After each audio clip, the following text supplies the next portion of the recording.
Millet Marvels, changing the way world eats by Tenali Double Horse.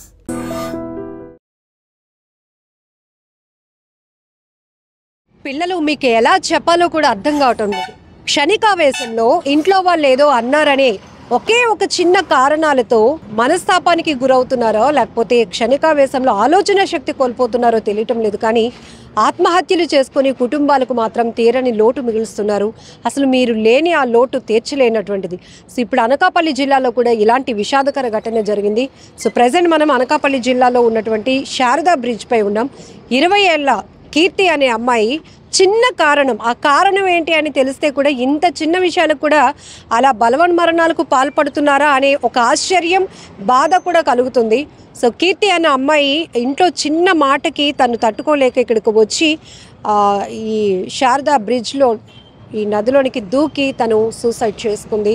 అయితే ఈ విషయాన్ని ఎవరు గమనించలేదు. స్థానికంగా ఉన్నటువంటి ఎవరో ఆ పాప సంబంధించినటువంటి చెప్పులు, సెల్ ఫోన్ చూసి ఎవరో పాప దూకేస్తుందని ఒక ఇన్ఫర్మేషన్ ఇవ్వడంతో ఇక్కడైతే పెద్ద ఎత్తున అందరూ చేరుకున్నారు. దాదాపు కొన్ని గంటలు గడుస్తున్నప్పటికీ కూడా అమ్మాయి ఎక్కడ గాలింపు చర్యలు చేపట్టుతున్నా కూడా ఎక్కడ అమ్మాయి ఆచూకీ కనిపించలేనటువంటి పరిస్థితి.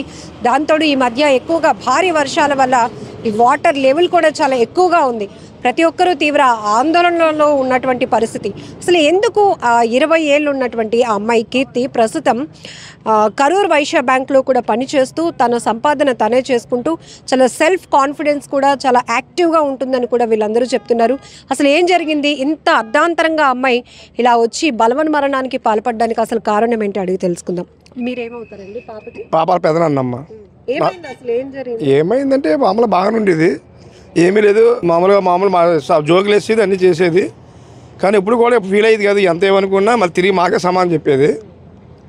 మార్నింగ్ ఛార్జింగ్ పెట్టేటప్పుడు ఛార్జింగ్ నాకు ముందు నేను పెడతాను, నువ్వు పెట్టుకుంది అమ్మ నా పని ఉందని చెప్పి మా తమ్ముడు ఇలాగ అనగానే, నువ్వు నేను పెట్టకపోతే నువ్వు నిన్నే ఛార్జింగ్ నువ్వు పెట్టమని కొద్దిగా ఇగో ఫీల్ అయిపోయి అవన్నీ వచ్చి నేను వెళ్ళిపోతాను, ఇంట్లోంచి వెళ్ళిపోతాను. డ్యూటీకి వెళ్ళగా బ్యాంక్కి వెళ్ళిపోద్ది కదా, నువ్వు వెళ్ళమని ఎప్పుడు ఎలాంటి పెద్ద పట్టించుకునేది కాదు. అనుకోక నీకు బ్యాంక్కి వెళ్ళిపోతుంది, డ్యూటీకి వెళ్ళిపోతాను మేము అనుకున్నాం. కానీ అనుకోకుండా ఇలా జరిగింది, ఇలాగ ఎవరో ఇలా పాప ఇలా జరిగింది అనగానే మా పాప ఆడదేం కాదని మేము నమ్మలేదు. కానీ మరి మా బ్యాడ్ టైమో ఏమో తెలియదు. కానీ ఎందుకు టైము చేసుకుందో మా మనసుకు అంతా బాధపడుతూ ఆ తర్వాత తెలిస్తే మా పాపనే ఇందులో దూకిందని చెప్పి మాకు తర్వాత తెలిసిందమ్మా. అది చూసిన వాళ్ళు ఎవరైనా ఆగమని ఆపే ప్రయత్నం గట్టా చేశారా?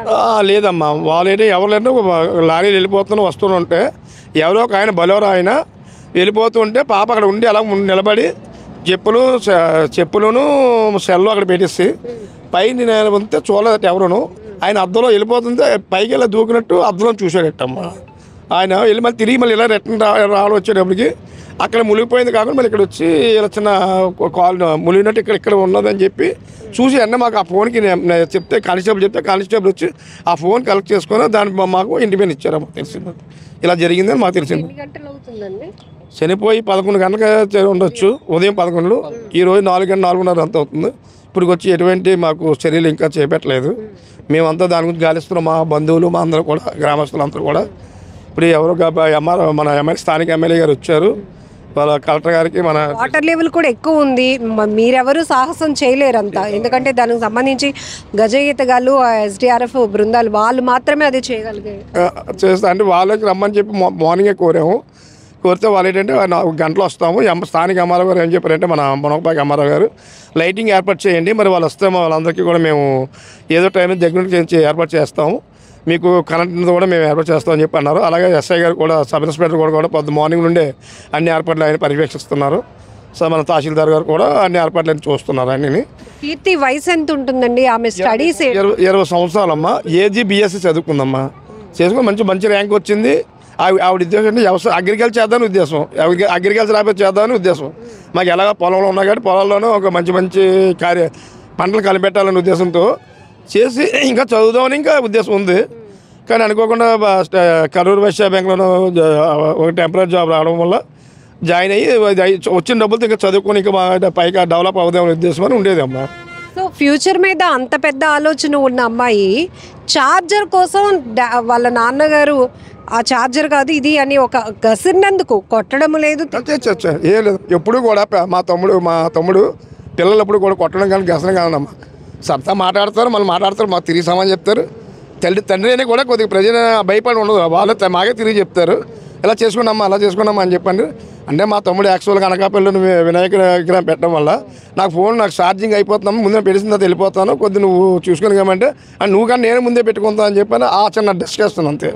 అది వచ్చి వాళ్ళ వల్ల ఇంకా పోలే ఎప్పుడే ఏదో అంతదే మామూలుగా, అంతేగాని దాని గురించి పెద్దగా ఫీల్ అవ్వదు కదా. ఇలాంటి ఏమున్నా కూడా మనం ముందే ఆడడం మళ్ళీ మామూలుగా డ్యూటీ చేసుకోవడం చేసేది, కానీ ఇంత అగత్యానికి పాల్పడుతుందో మనం ఇప్పుడు మా జనంలో కూడా ఊహించలేదు.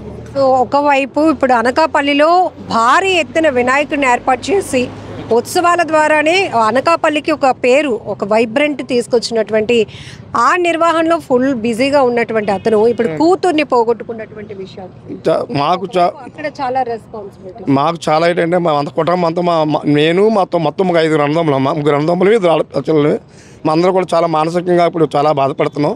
ఒక మంచి కూతుర్ని పోగొట్టుకున్నామని మాకు మనసులో బాధలో ఉన్నాం. వాళ్ళు ఏంటంటే మేమంతా కుటుంబం అంతా కూడా ఇలా జరుగుతుందని మేము అకస్మాత్తుగా జరగడం వల్ల మేము ఏం చెప్పాలో కూడా పరిస్థితిలో మేము మానసికంగా చాలా కుంగిపోయి ఉన్నాం మనసులో. ఈ మధ్య పిల్లలు బలవన్ మరణాలు చూస్తే చిన్న విషయాలు, ఆ గిఫ్ట్ కొనివ్వలేదనో లేకపోతే కొంచెం మంచి మార్కులు వస్తే బాగుండు కదరా అని అన్నా కూడా ఇప్పుడు ఈ పిల్లలు ఎలా ఉన్నారంటే చిన్న విషయానికి కూడా ఇరిటేట్ అయ్యే పరిస్థితి అయితే ఉంది.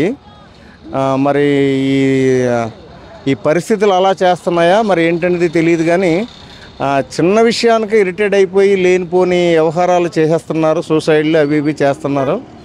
దాని మీద కొంచెం పేరెంట్స్ కూడా సఫర్ అవుతున్నారు. దాని మీద ఏదైనా కొంచెం మంచిగా పిల్లలకి కొంచెం గైడెన్స్ ఇవ్వడం అనేది తప్పైతే కాదు. సో ఏదేమైనా ఒక యువతిని కోల్పోయినటువంటి కుటుంబం తీవ్ర విషాదంలో ఉంది. మరొక వైపు అనకాపల్లి జిల్లాలోని అతి భారీ వినాయకుడిని 126 అడుగుల అతి భారీ గణనాథుని కొలువు తీర్చి శ్రీ సంపతి వినాయక కమిటీ చైర్మన్గా బాధ్యతలు నిర్వహిస్తున్నటువంటి భూలోక నాయుడు గారు వాళ్ళ అమ్మాయి, 2వ అమ్మాయి కీర్తి చిన్న విషయానికి ఛార్జర్ మార్చుకున్నందుకు నువ్వు ముందు నేను ముందు అంటూ అటు అతను అక్కడ ఉత్సవాల దగ్గర బిజీగా ఉంటారు కాబట్టి నేను ఛార్జింగ్ పెట్టుకొని వెళ్తాను అంటే నా ఛార్జరే లాక్కుంటావా నాన్న అంటూ ఆ చిన్నపాటి ఘర్షణ వల్ల ఆ అమ్మాయి మనస్తాపానికి గురై ఆవేశంలోనే అని చెప్పాలి మనం. ఎందుకంటే అది పెద్ద కారణం కూడా కాదు, బలవంతంగా ప్రాణాలు తీసుకునేటంత రీజన్ కూడా కానే కాదు. ఇక్కడ వాళ్ళు చెప్తున్నటువంటి విషయం కూడా ఏంటంటే తను ఇంకా అలా కోప్పడి తను చేస్తున్నటువంటి కరూర్ వైశ్య బ్యాంక్ జాబ్కి వెళ్ళిపోయిందేమో అనుకున్నాం, కానీ ఇక్కడ వెహికల్లో ట్రావెల్ అవుతున్నటువంటి ఒక అతను చూసి ఆ మిర్రర్లో రిఫ్లెక్ట్ అయింది. సో ఒక అమ్మాయి ఇక్కడ దూకటానికి ప్రయత్నిస్తోంది అని ఇక్కడ ఉన్నటువంటి కానిస్టేబుల్ ఎవరికో ఇన్ఫర్మేషన్ ఇస్తే వాళ్ళు కూడా ఆ అమ్మాయి వాళ్ళ అమ్మాయి అని కన్ఫర్మ్ చేసుకున్నారు.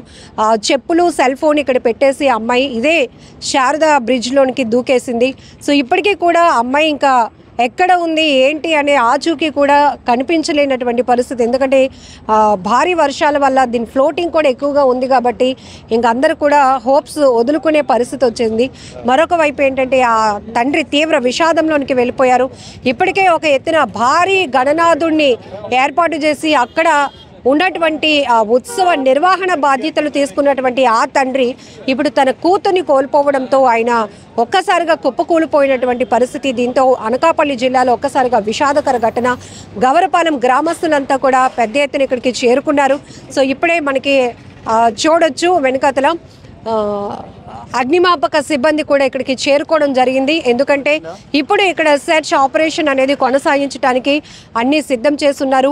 సో ఒకవేళ అమ్మాయి చనిపోతూ దూకడానికి ప్రయత్నిస్తున్నప్పుడు ఒకవేళ ఎవరైనా ఆపటానికి కానీ రక్షించడానికి కూడా ప్రయత్నం చేయలేరు. ఎందుకంటే సో స్విమ్మింగ్ పైన ఒక గ్రిప్ ఉంటే కానీ ఈ వాటర్లోనికి దిగి మరొకరిని ప్రొటెక్ట్ చేసేటటువంటి అవకాశం ఉండదు.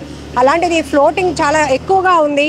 దూకగానే అసలు మనిషి తేలే పరిస్థితి కూడా లేదు. పూర్తిగా మునిగిపోయేటటువంటి బురద నీరు మీకు కనిపిస్తూ ఉంది. సో ఈ నేపథ్యంలోనే సమాచారం అందుకున్నటువంటి పోలీసులు కావచ్చు, ఫైర్ డిపార్ట్మెంట్, అలాగే ఎస్డీఆర్ఎఫ్ బృందాలు కూడా ఇక్కడికి చేరుకొని ఆ అమ్మాయి కోసం అయితే ఇప్పుడు గాలింపు చర్యలు కొనసాగించే ప్రక్రియ ప్రారంభం కాబోతుంది.